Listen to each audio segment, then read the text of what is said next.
শ্রী শ্রী ঠাকুরকে জানাই আমার নিষ্কাম প্রণাম। পরমাধ্যাস জগজ্জননী বড়মাকে আমার নিষ্কাম প্রণাম। পরম পূজ্যপাদ শ্রী শ্রী বরদাকে আমার নিষ্কাম প্রণাম।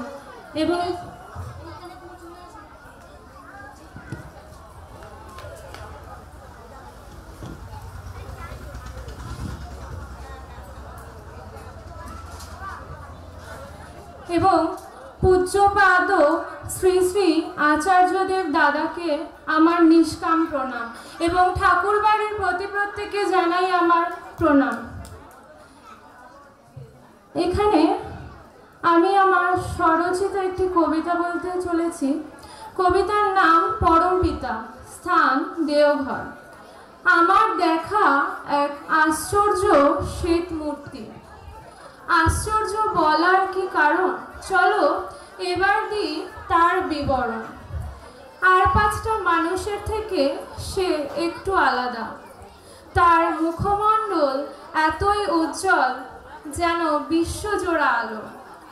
তার দর্শনেই হয় সকল রোগ ভালো।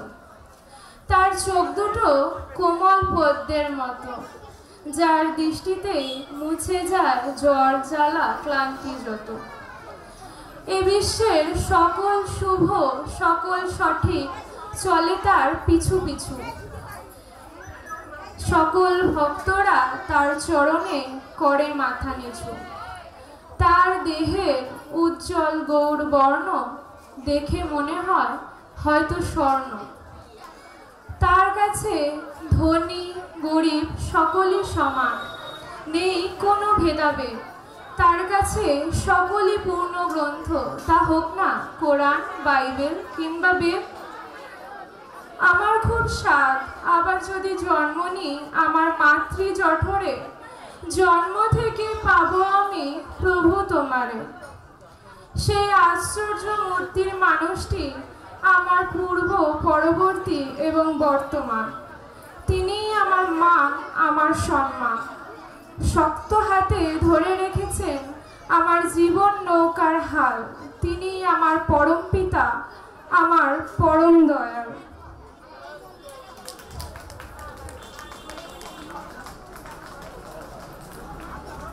এবার একটু ইষ্ট প্রসঙ্গে আসা যাক।